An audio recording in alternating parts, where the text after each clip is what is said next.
Square plus 7x plus 12 is equal to 0। ठीक है, जब आप इसे फैक्टराइजेशन से करते थे। ठीक है, एक मैं ऑन करना वीडियो।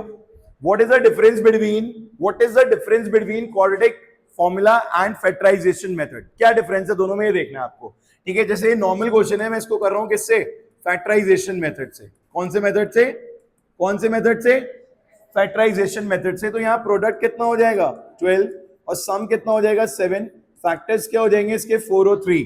तो ये हो जाएगा x square plus 4x plus 3x plus 12 is equal to 0।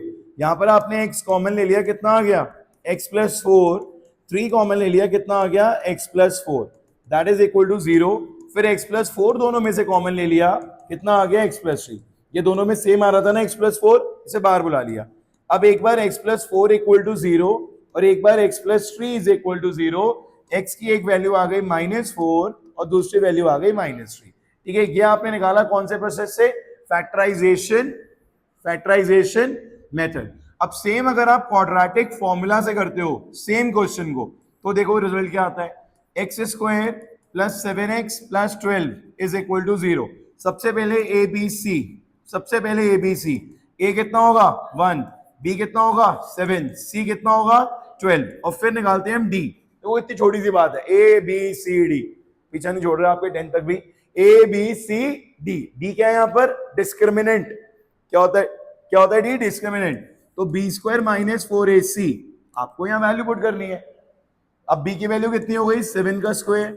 4 into ए की वैल्यू कितनी हो गई? 1। सी कितना हो गया? 12। 49 माइनस 48, ये सॉल्व हो गया, कितना आ गया? 1।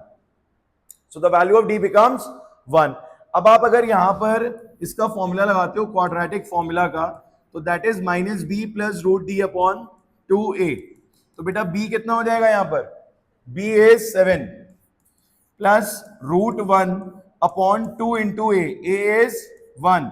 ये कितना आ गया? -7 plus 1, root one is 1। Root 1 कितना हो जाएगा? 1। ठीक है, अपॉन 2, तो -6 अपॉन 2 कितना आ गया? -3। देखो सेम आ गया -3, यहां पर भी -3 आ रहा था, यहां पर भी -3 आ गया। ठीक है, दूसरा क्या है हमारा? Minus B minus root D upon 2a। ठीक है, एक ये फॉर्मूला है, एक ये फॉर्मूला है, दोनों में आपको एक एक एक्स की वैल्यू मिल जाएगी। -7 minus 1 upon 2 into 1, -7 minus 1 upon 2, -8 upon 2, the result becomes -4। देखो -3 आ गया और -4 आ गया। यहां पर भी क्या आया था? -3 और -4। तो दोनों फॉर्मूला से, दोनों मेथड से आपको सेम वैल्यूज मिलती हैं। ठीक है, अब आप कहोगे कि जब दोनों से सेम मिल रही हैं, अब आप ये कहोगे जब दोनों से सेम मिल रही हैं तो हम ये क्यों पढ़े? ठीक है, आपके मन में ये बात आ जाती है कि जब एक चीज हमें दोनों मेथड से मिल रही है तो हम दोनों क्यों पढ़े? हम तो कोई भी एक सीख सकते हैं। पर ऐसा नहीं है, कहीं कहीं पर ऐसा होता है। जैसे अगर सपोज करो ये वाला केस आ गया, -4x प्लस 8। ठीक है, एक्स स्क्वायर -4x -8 या +8 कुछ भी ले लो। तो यहां पर a हो गया 1, b हो गया -4, c हो गया 8। आप मुझे बताओ, क्या आप इसे फैक्टराइजेशन मेथड से कर सकते हो? बताओ, क्या आप इस 8 को स्प्लिट करके 4 ला सकते हो? नहीं। 8 के सिर्फ इकलौते फैक्टर क्या है? 8 और 1 या फिर 4 और 2। और 8 और 1 और 4 और 2 से क्या हमें 4 मिल सकता है? No, impossible. तो उस केस में हम क्या यूज करते हैं बच्चों? बोलो अब क्या यूज करोगे? क्या आएगा माइंड में? बताओ। Quadratic formula. ठीक है, श्रीधराचार्य थे, उन्होंने बताया था ये फॉर्मूला, इसलिए इस मेथड का नाम क्या होता है? Shridharacharya method of solving quadratic equations. ठीक है, तो अब यहां पर हम d कैलकुलेट करेंगे, और d की वैल्यू कैसे आएगी? बी स्क्वायर माइनस 4ac से -4 का स्क्वायर 4 इंटू 1 इंटू 8, कितना आ गया? 16 माइनस 32। अब एक प्रॉब्लम हो गई, यहां पर प्रॉब्लम ये हो गई कि डी निगेटिव हो गया, तो ये गलत हो गया। हमें यहाँ पे डी को निगेटिव नहीं करना है, इसको माइनस का कर दो। ठीक है, इसको माइनस का कर दो तो ये प्रॉब्लम खत्म हो जाएगी। ये अगर माइनस का ले लोगे, माइनस का 8, तो ये भी माइनस का 8, यहाँ पे माइनस, तो ये +32 हो जाएगा। और अब रिजल्ट कितना आएगा? 48। अब रिजल्ट कितना है बच्चों? 48। तो मतलब जब आप स्टक हो गए क्वाड्रेटिक इक्वेशन को सॉल्व करने के लिए, फैक्टराइजेशन मेथड काम नहीं कर पा रहा है, तो हम क्या यूज करेंगे? Quadratic formula. तो उस केस में अब हमने फिर से फॉर्मूला लगाया, minus B plus root D upon 2a। बहुत बड़ा तो नहीं है फॉर्मूला, बताओ बताओ भाई, छोटा सा फॉर्मूला है, यूज किसका हो रहा है, फिर से वही ए बी सी डी, किसका यूज हो रहा है, ए बी सी डी, ठीक है, इसका यूज हो रहा है ए बी सी डी। तो यहां पर आपने माइनस माइनस क्या करा,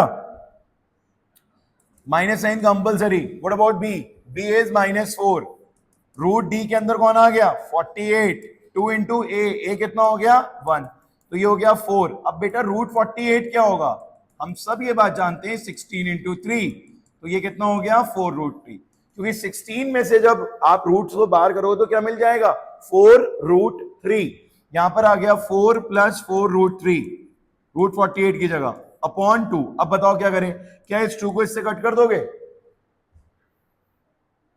कट करोगे, नहीं करोगे, दिस इज रॉन्ग। क्या करना चाहिए, टेक 4 कॉमन, क्या बचेगा 1 प्लस रूट 3 अपॉन 2, दोनों कैंसिल हो गए, 2 आ गया, तो आंसर क्या हो गया 2 प्लस 2 ब्रैकेट 1 प्लस रूट 3।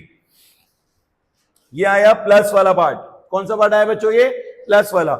इसी में अगर मैं हर जगह माइनस कर दूं, जरा देखना, यहां पे माइनस कर दूं, यहां पे भी माइनस कर दूं, यहां पे भी माइनस कर दूं, यहां पे भी माइनस कर दूं, यहां पे भी माइनस कर दूं, तो क्या कोई फर्क पड़ेगा क्वेश्चन में, कोई फर्क नहीं पड़ेगा, क्योंकि ये दोनों सॉल्व नहीं हो रहे हैं, ये दोनों सॉल्व नहीं हो रहे हैं, तो इसलिए क्वेश्चन में कोई फर्क नहीं पड़ेगा। ठीक है बेटा, आप जो भी चैप्टर पढ़ रहे हो ना, क्वाड्रेटिक इक्वेशन उसका नाम है, इसके दो मेथड होते हैं, एक होता है फैक्टराइजेशन और एक होता है क्वाड्रेटिक फॉर्मूला।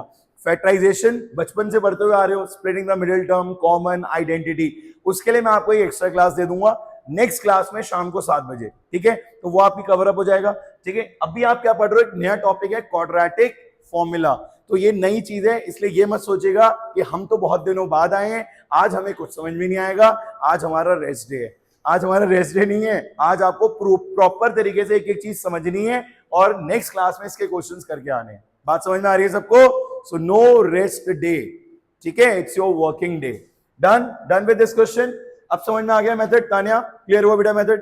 चलो अब करते हैं नेक्स्ट क्वेश्चन। ये छोटे छोटे बहुत सारे क्वेश्चन है मेरे पास, ये सारे वार्म अप क्वेश्चन निकालो जल्दी से डी, जल्दी से डी फाइंड आउट करो, फाइंड आउट करो डी।